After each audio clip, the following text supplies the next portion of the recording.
What is going on, football fans? Back at it with another New York Giants video. As the New York Giants drop to 0-2 on the short season as they get knocked off there by the Chicago Bears at Soldier Field by a final score of 17-13. Before I get started, just want to say congratulations to the Chicago Bears fans. You guys played a good game, and you guys found a way to get a win as you get to 2-0 on the year. Obviously, the biggest negative from this game is, without a doubt, Saquon Barkley going down. And I was starting to get encouraged by Saquon Barkley. You started to see him run pretty well. He had 4 carries, 28 yards. That includes his first carry where he had -1. So the Giants were starting to get the run game established, which means he had 29 yards on his next 3 carries. And you were really starting to get it going. And the play before, Saquon Barkley went down, looked like he may have hurt his wrist or his forearm or whatever it was, came back into the game 2 plays later, and now it's feared, it's not official yet, that he tore his ACL. Nothing is conclusive, nothing is fact, but the Giants are going to do some tests tomorrow. But the Giants did come out and say, according to Jordan Rannon, along with, I think it was Adam Schefter, that they fear that he will miss the remainder of the season due to a torn ACL. And we'll have to wait and see. Hopefully that's not the case, and that's horrible news, not just for the New York Giants and the fans, but Saquon Barkley is an individual. You feel for him. He's a guy that was going out there, great guy, got the captain's badge, was fighting to try to get that contract extension this year if he was going to have a strong year, had to prove that he was healthy, being that he was coming off an injury last year, and now he's had 2 major injuries within the last 2 years for the New York Giants after having a fantastic rookie campaign where he led the league in scrimmage yards. But at the end of the day, if you can't stay healthy, you're not going to get that mega contract extension. So horrible news for the Giants, horrible news for Saquon Barkley. And, you just got to hope as Giants fans that he gets healthy. You're not going to be able to trade the guy. Some people are bringing that up in the chat. Nobody's trading for a running back that's making $10 million next year as the number 2 overall pick that's had 2 major injuries. So you just got to hope he gets healthy and he plays well next year. I don't know what else to say. And hopefully rests up and gets back to normal. Who knows if he will. That is a very serious injury, but got my fingers crossed, and definitely my hopes and prayers go out with Saquon Barkley. We're going to get into the game. Obviously, I'm going to talk about Daniel Jones. I'm going to talk about the offense. I'm going to talk about the defense. I'm going to talk about all of it.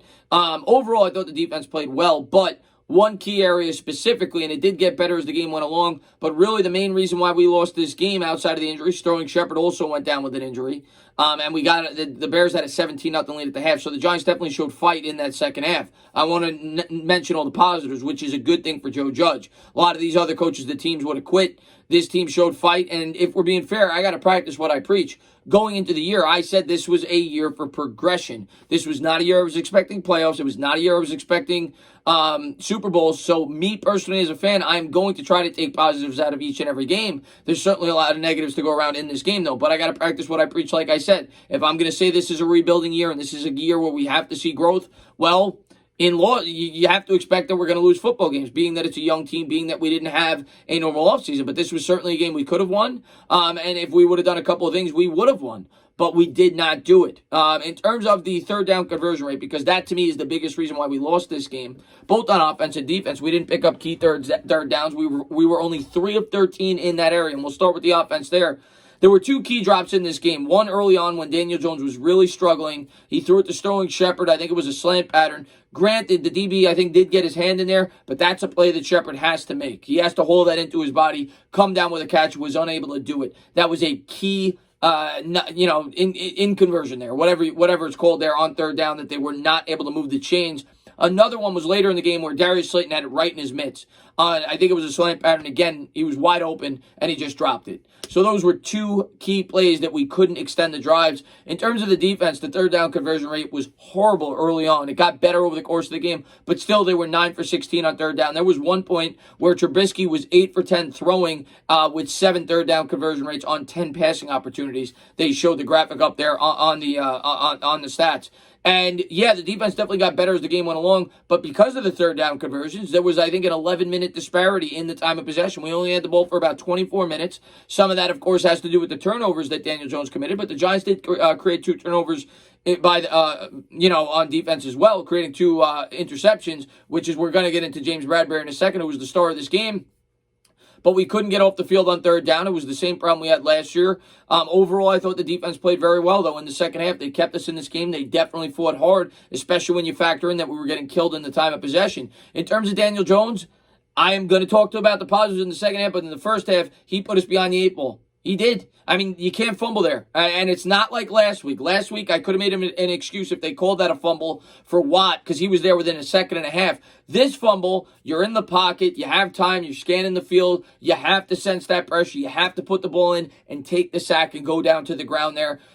He had at least 3 or 4 seconds there to feel that pressure, didn't do it, brought the ball down, wasn't protecting it, and the ball was batted out of his hand by the Chicago Bears, and they were able to come up with the fumble. And then the Bears had a real opportunity to score a touchdown there. They end up dropping the ball. Otherwise, it would have been a 7-point shift. Instead, it was 3, and then he throws a pick. Now, I have to watch the replay if I'm being completely fair. People in the chat told me that Evan Ingram fell down on the route. I don't know. I have to be able to watch the game film. Haven't been able to do that yet. But regardless, that's a pick we couldn't take. That, again, took 3 points off the board, much like last week. So that's a 6-point swing. You take that into account. The New York Giants win this football game. So Daniel Jones in the first half played bad. I'm not going to make any excuses for him. I thought overall throughout this game, the offensive line played pretty well, both in run and pass blocking. The Bears did have 4 sacks, but they blitzed a ton. They sent the house. And against a defense like this, you expect blitzes. To the contrary, the New York Giants on defense did get pressure. They had 4 sacks, one of which came from Kyle Fackrell early on in the game, who played pretty well, at least earlier on in the game. Had a couple of nice plays. Another from B.J. Hill, another from Lorenzo Carter. And I can't remember who got the last one. But the New York Giants did have 4 sacks. Bradbury was unbelievable. Logan Ryan had a couple really nice plays in coverage too. There was one play in particular where he was guarding the tight end, and he had really good coverage down the field. I thought Logan Ryan had a pretty strong game in this contest, and Bradbury was phenomenal. James Bradbury had one of the best performances I've seen a New York Giant have at the cornerback position in a long time. He was all over the football field. He had that one unbelievable interception where he literally ripped the ball out of the wide receiver's hand where he couldn't even turn his head to look at the ball. He read the wide receiver and was able to rip it out. That was an unbelievable play.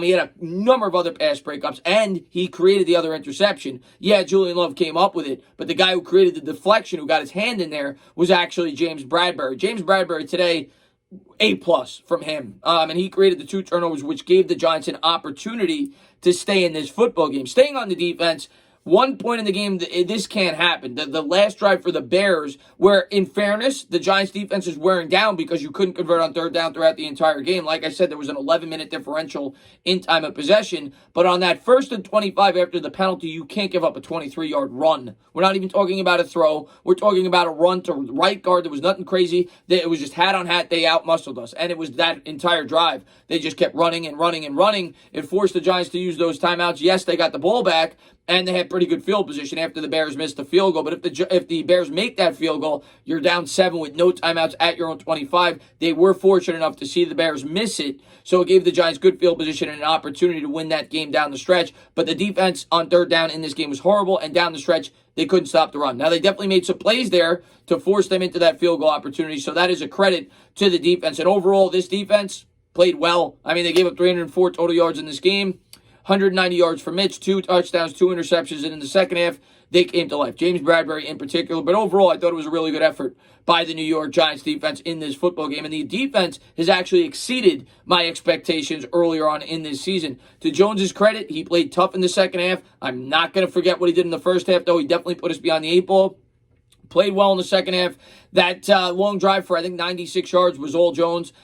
He had the longest run on that play, made a number of nice throws, and they were able to punch it in from the goal line on the 4th and goal from the 1. Finally, we see the New York Giants line up in the I formation on the goal line, and Lewis was able to punch it in. So it was nice to see the New York Giants get some kind of push on the offensive line throughout this game. I thought the team fought hard. That's a testament to Joe Judge. We're just not a very good football team at this point in time, if we're being real with ourselves. We're just not. And all we can hope right now as Giants fans is this team gets better. The silver lining from this game, from this week, I suppose, is that the Eagles lost, but the Cowboys came back and had a miraculous win as they win 40-39 against the Falcons. They get to 1-1, and to me, they are the clear-cut favorite in the NFC. But right now, as Giants fans, in my opinion, and it's kind of my thought process I've had the entire season going in, yes, we want to win every week. Make no mistake about it. My heart breaks every time we lose football games. But the focus going into this year should have been that it was a rebuild year. It's what I thought all along. You may not want to hear that, but that's just being realistic.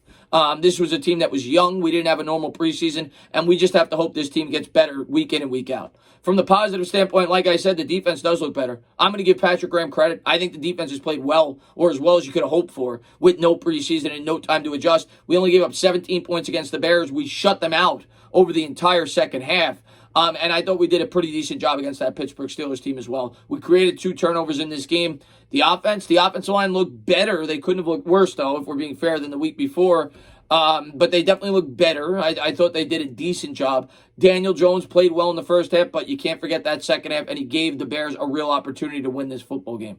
And if Jones does not improve in that department and this team does not win games, there's going to be pressure on Jones. As far as Gettleman goes, I'll talk about this in future videos, but yeah, he's on the hot seat. And we knew that going in, and if this team continues to perform this way and you get losses, we're going to move on. And then the question is, who becomes the GM? But it's 1 week at a time. Next week, all I can say is let's hope that we come out, we fight against the 49ers, and we find a way to win some of these games. It's tough being a New York Giant fan. It's been tough being a New York Giant fan. Trust me, I care for this team just as much as anybody else, and it's tough covering this team on YouTube. I hate watching this team lose each and every week. And I don't even want to say the patient word because I know you guys don't want to hear it. But this was a tough season. We knew it going in that it was going to be tough, and we gotta hope that this team grows and we get better going into next season. That's all I could say. I'm not gonna think about the draft right now. We're only 2 weeks into the season. I'm gonna hope that this team grows next week. But obviously, with Saquon Barkley going down, that's a big blow. And let's just hope the offensive line gets better. You know, that's one thing I'm definitely looking at. And the defense definitely played better. Jones has to get much better with the turnovers. We got a tough opponent next week. Tough loss this week, but at least they showed some fight down the stretch. They gave you an opportunity to win that football game. They couldn't come up with the play there on the 10-yard line at the end. As always, guys, if you liked what you watched, please subscribe. Drop a comment. Maybe give me a little thumbs up. Cheers.